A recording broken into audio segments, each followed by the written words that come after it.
Yo guys, what is up? Max on our Path of Exile 2 video, and today we are just talking about every single question that I'm getting asked about my ranger and like specifically building out a ranger. I'm getting a lot of the same question over and over again, so I wanted to just make a dedicated video where I try to answer all of them. I have no idea how long this video is going to be, but I want to talk about solving mana issues. I want to talk about how to make sure that your Herald of Ice is proccing and getting those like big double explosions. I want to talk about how to search and find an Against the Darkness. Talk about which is better, lightning or ice shot for like main skills. I want to talk about like which skills to quality, int requirements, what levels of skills to have, basically everything that I've been getting asked repeatedly about our like build guides.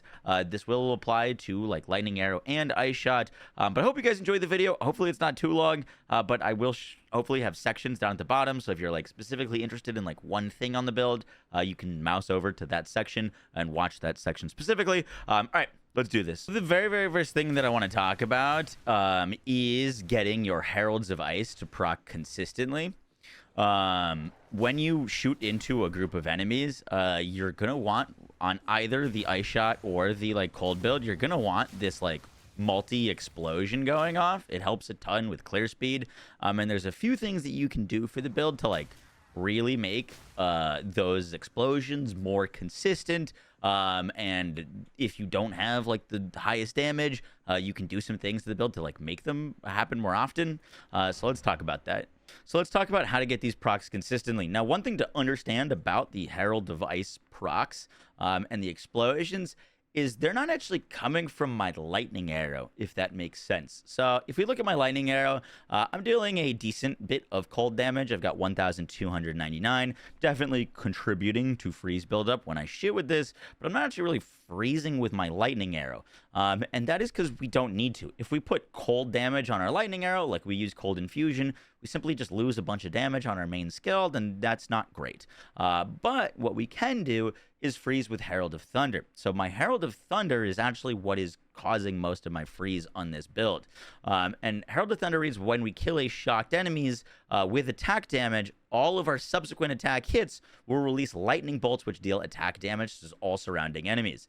So I am getting a ton, I don't know what I just clicked, whoops. I'm getting a ton of cold damage and freeze for my Herald of Thunder. As you saw, my lightning arrow was dealing 1,299 cold damage. My Herald of Thunder is dealing 3,320. So my Herald of Thunder with cold infusion and also glaciation for more freeze buildup is actually what is like doing our freezing. And in order to proc Herald of Thunder, we need to be shocking, and that's what getting like good damage on our bow will do, because we're converting 100% of that damage on the beam to lightning, and getting your damage up on lightning and getting some shock chance will allow us to shock whenever we're shooting our lightning arrow. And as long as we're shocking with lightning arrow, our Herald of Thunder buff will proc, and then that is what's going to be freezing for us. And then when that does kill enemies that are frozen, we get Ice Bite, which just like kind of chains to give us 35% of our damage is cold. And so in order to get this going, there's a few things that you need. One, I think you absolutely need cold damage on your gear. That is very important. Getting a roll of cold damage on your quiver is more impactful than getting it anywhere else, simply for the main fact that we are using quiver bonuses. So even though this may say a top end of 29 cold damage, we're basically getting more than double that with our like quiver effect. And so cold damage on your quiver will contribute to your freeze buildup a lot more than most areas. Getting it on your rings is also really good, but I do think getting it on your quiver is technically the best space to get added cold damage. Now, one thing that you can do to test your setup is to see if you have enough damage, or if you don't have enough damage, or like what's going wrong with your setup, is go into like a T13 map or a T10, whatever map tier you're running, go like 4 tiers down and start shooting at things and see if the cold explosions are proccing then.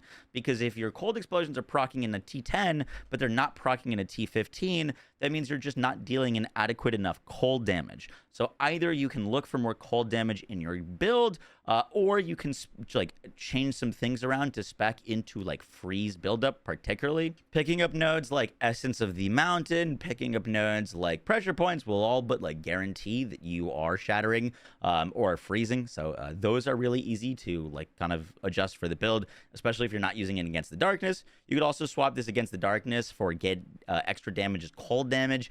This would be really powerful and basically guarantee your freeze. And the other thing that you can do to adjust if you're not freezing enough is simply using Ice Shot. Ice Shot is like the other version of this build, and we'll talk about which one I like more between Lightning Arrow and Ice Shot. But if you're using Ice Shot, you have more than enough cold damage, and then you're always proccing your Herald Device explosions, and then you can make your Herald Device shock to proc Herald of Thunder, and that's like an easier way to do the like Herald of Thunder, Herald Device like dual explosion tech, is just instead of using cold Lightning Arrow, using Ice Shot. Ice Shot converts more damage to cold than Lightning Arrow does, so it's easier to proc ailments with. The very last thing that you can try doing, if you're still not shattering and you have cold damage on your gear and you've got the right gem setup, is putting on a Pulsar Kiln Ring. This allows us to shatter enemies that are chilled as if they were frozen, so it leads to way more consistent Herald procs. I don't think this is necessary for the build, as we're doing it without it, but if you can't get enough cold damage in your setup, this will solve your issues. It gives you increased cold damage and a little bit of res. It's not like a great ring, but the main thing is that it will give you those shatters very, very easily. And so if you can't fix your setup normally, this is another solution that you can use. The next thing to talk about is damage scaling. Probably one of the most common things that I see is, hey, I've got almost the same gear as you. I follow this skill tree, and I just don't have nearly the amount of damage. How are you getting so much damage? What pieces are giving you your damage? And last night we hit 100,000 damage on our Lightning Arrow. I'm in hideout right now. I do have Tailwind stacks, but we're at 100,000 damage on our Lightning Arrow with like Ambush and Long Shot, which obviously aren't going to change that damage, but there's a lot of like small pieces that go into making your build stronger. And so what we've been doing on stream is people have just been sending me all of their gear, and I look at it and we talk about like where they're missing like big damage and what they could improve, what's like the next thing that they should be improving or buying next. So if you want to come over to the stream, twitch.tv/Moxie, or we're going to be doing some build helps, but also one thing to understand is prioritizing things that will give you big damage payouts.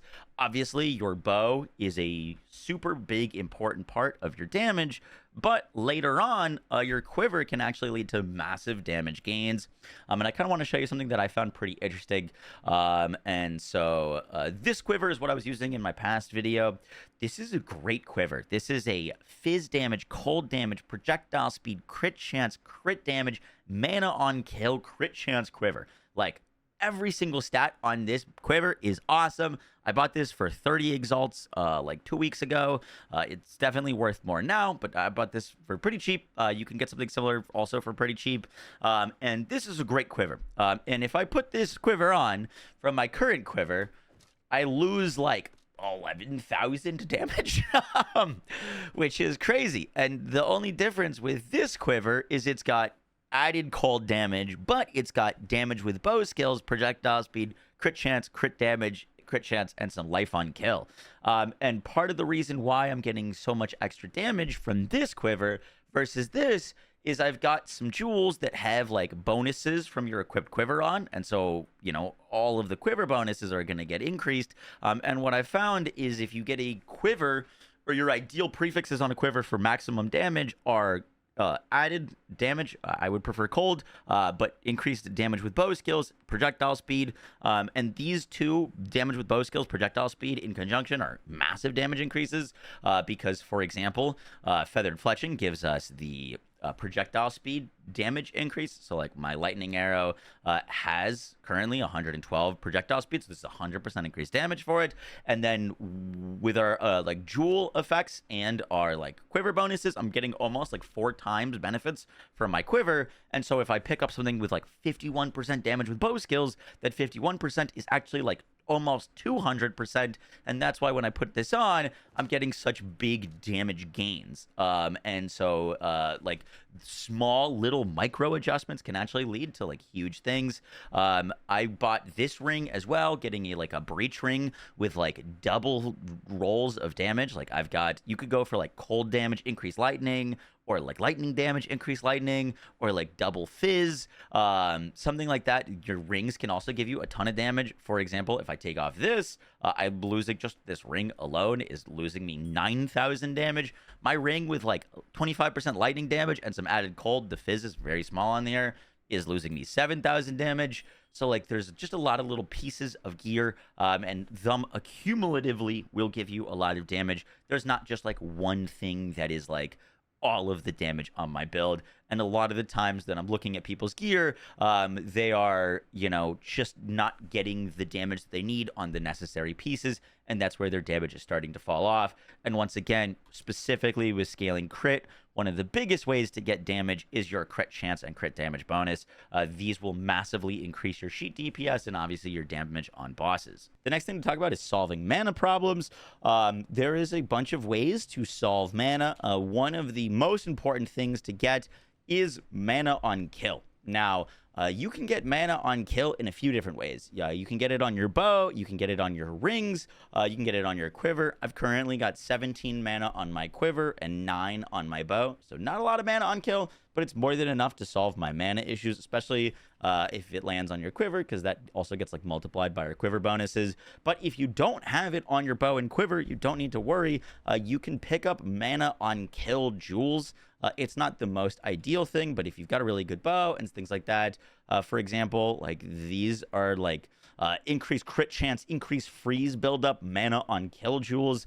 You can pick up something like that, or either crit damage, freeze buildup, mana on kill. These are things that roll on sapphires that can help with the build. And so if you don't have mana on kill on your bow or quiver, I'd recommend picking up some mana on kill jewels to solve mana. You don't really want to be having mana issues in maps. However, bosses is a bit of a different thing. Now, solving mana on bosses is a mix of a few different things. One, damage. If you have a ton of damage, the boss will be dead before you've drinking more than 1 or 2 of your flasks. The next thing that's really super helpful is getting a flask that has a bunch of mana and a bunch of charges. Mine is a 632 mana over 3 seconds with 11 uses, so this is super nice. And then the other thing for like mana issues is using the Thief's Torment. This thing never leaves my inventory. I only use this on pinnacle bosses. It's not needed for like map bosses, but if you're gonna go fight a Zesht or an Arbiter or one of the crazy powerful bosses, this ring gives us mana per enemy hit with attacks. And the reason you don't see my mana bar moving very much when I'm fighting a pinnacle boss is because we are attacking so many times a second, right? That's like a bazillion rods, and all of those rods are attacking multiple times when the ball lightnings are going out. Those are triggering our lightning rods. And all of those attacks now that are doing right now, I'm not consuming any mana to do, right? Like you could put down this and then all of those attacks are not costing me any more mana, and all of them are going to be returning mana to me. And so the Thieves' Torment basically solves mana issues for bosses. This is an expensive option. It is definitely not cheap, but you're definitely going to want to pick one up eventually because it literally just does solve your mana issues. Another thing that can give you mana issues is having too high levels of your projectile skills. One of the reasons I'm not using plus levels of projectiles, I definitely will be eventually, but the reason I'm not using it right now is because we don't have any damage issues on the build, right? Damage is not an issue on the build. What can be an issue is mana, and so if I made my lightning arrow level 25, now I'm dealing more damage, but I'm also having more in mana, and we're already one-shotting everything in maps, so like it's not like overly important to get plus levels. Definitely I think like an endgame thing to get plus levels, because it is damage, but it'll only amplify the issues that you're gonna have with the build, and then you've got to solve them with your gear to like account for your plus levels. So plus levels definitely great, but it's not something that's like super needed for the build to feel good. All right, another question I get asked a ton is which do I prefer, our like lightning arrow build or our ice shot build? Now I think both are like really strong, and it does come down a bit to preference. I do think Ice Shot just scales damage a bit better than Lightning Arrow. Like, if we take off all of our support gems, I'm literally on my Lightning Arrow setup, and Ice Shot still scales damage a bit higher. And the big reason for that is it just converts more damage to elemental damage. Ice Shot's main arrow converts 70% of fizz damage to cold, and its shards convert 100%. A lightning arrow only converts 40% of fizz damage to lightning, and its beam does 100%. So, we're not really scaling fizz damage. So having more elemental damage on Ice Shot, even though it has slightly less attack damage, makes it scale higher. I think Ice Shot also scales better with crit because it hits a ton of times on the same target. If you're doing all the extra projectiles with the ricochets, so you're firing out a ton more. And let's say if you have 30% crit chance, but you're firing 20 projectiles a shot with Tornado, then you're getting more of those crits to proc. And so I really, really like Ice Shot. I think it feels really crunchy and very satisfying because it's got that insta freeze, huge cold damage. But I do think that there was some big downsides on the build that I made. Specifically, for example, cast on crit is incredible against bosses, but it costs 100 spirit, and we were having to make sacrifices to run dual heralds and Grim Feast. I had variants where I could do one or the other, versus the lightning arrow build. We're running cast on shock, which means we can run Grim Feast easily with the double heralds, which is really, really nice. And lightning arrow also has the added benefit of shooting at adjacent enemies, versus Ice Shot really only shoots at enemies behind other enemies. So lightning arrow feels really good in clearing open breaches, where Ice Shot feels better in closed area maps. But I am gonna do a pretty big update to our Ice Shot build, where I'm actually thinking of not going the Brotherhood ring, and I actually think we might be able to squeak out a cast on shock because of the Hand of Wisdoms. For example, if I just hover over my Ice Shot right now, it's actually dealing more lightning damage than it is dealing cold damage right now. And so I'm thinking we could possibly get a cast on shock Ice Shot crit build going that could be really interesting, and I've got some big updates planned for our Ice Shot build. If I had to make a hard decision right now, though, I do think my lightning arrow build is a bit better, well-rounded than our Ice Shot build. However, I do plan to go back to that Ice Shot build and make some of those big tweaks and changes to bring it up to the level of our lightning arrow, because I think I've learned a lot since building that Ice Shot build, and I think there's a lot of things that we can do to just really scale that damage even higher. So both are really good. It does come down to personal preference. Ice Shot's got that satisfying insta-freeze on literally everything. It scales damage a bit better, but it doesn't hit parallel enemies, so it can be a bit awkward sometimes for breaches, where Lightning Arrow does a little bit less damage, but it hits everything around it, and it doesn't have that amount of weight, and it has some struggles. You can have some struggles with freezing, but it feels really, really good in breaches, where you just one tap entire screens with it. So both are really good, and I really don't think you can go wrong. The setups are basically the same. It just comes down to personal preference. The next thing I get asked a bunch is hey, I've got some of my first currency for the build. What should I buy? What do I get? And now we've added a bunch of items to the build. Which one is the most important? And I honestly think the biggest upgrade damage-wise to the build that you can buy, besides, I always tell people, first off, fix your resistances. Make sure that you have enough evasion, that you have enough resistances, that you're feeling comfortable on the build, and then invest into damage, because all the damage in the world doesn't really mean anything if you're dying with it on. And so once you have your reses fixed, which you can get some good res rings and some other res gear, I think the big first upgrade to purchase for the build is the Hand of Wisdom in action. These are so incredibly powerful, giving us a ton of damage and attack speed, and they allow us to scale int to give us even more added damage to the build. So I think the first big purchase, without a doubt, is the Hand of Wisdom in actions. And that's obviously once you get a decent enough bow and quiver, but this is currently adding about 20,000 damage to the build, which is disgusting. That's almost a third of my damage from this single item. The next thing I get asked a bunch is what level are your spells? For anything that's being cast through Cast on Shock, we want as low level as possible. So my Ball Lightning is level 11, my Eye of Winter is level 13. We are not benefiting from the damage of these. We're just benefiting from what they're triggering. And so we don't care what level they are. We want them to be as low level as possible. That will alleviate a lot of your mana issues. For things like Grim Feast, these kind of things, they do scale off of the level. So like Grim Feast, we want high level. Our Heralds, we want high level. Orb of Storms, we're using a low level, level 13. That really doesn't matter.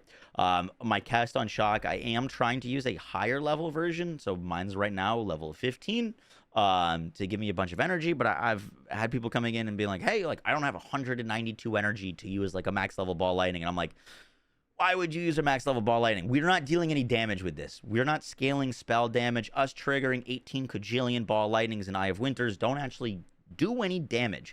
These things are hitting for like less than 0.01 of our damage. What they're doing is triggering our lightning rods, which are dealing a lot of damage, and they're also building up our crit chance on bosses. And so like using these as low level spells is what you're going to want to aim for, specifically so that they cost less mana.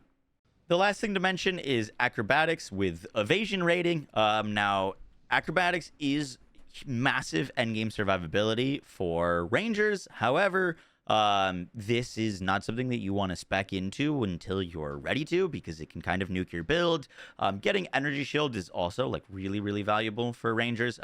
It's like an honestly pretty better survivability rating than evasion, but evasion is really easy to pick up. And Acrobatics with a bit of evasion or with a bit of Energy Shield can make you way more survivable. The big thing to look out for Acrobatics is when you have no stacks of Tailwind, that you have at least a 50% chance to not get hit. Right now with no stacks of Tailwind, I'm at 62%. My Wind Dancer is up, so I'm a little bit higher. But the like floor, the very bare minimum is like 50% that you're going to dodge attacks. If you can get higher than that, that's great. I would say ideally shoot for above 70% when you have your Tailwind stacks. That'll feel very comfy. You want to be dodging all of your attacks. Basically, if you're not aware, Acrobatics allows us to dodge AoE attacks. So a boss slam of like a massive fist from Zesht, or a on death effect explosion, or a ground effect that causes an explosion, or a laser beam, or like anything that has area to it that isn't a single hit or a single spell. Acrobatics lets have a chance to dodge, so this is a must pick up, but you only want to do so when you're ready. And obviously there's not like a set of value of evasion to pick up or to change it, because that evasion rating changes. Like you can have 80% evasion rating in the campaign, but that your chance to dodge goes down as you level and as you fight higher and higher level enemies.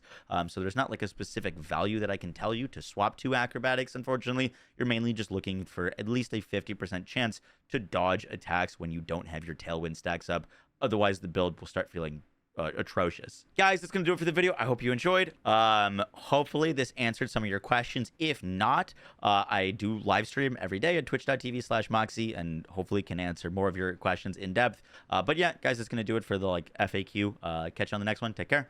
Peace.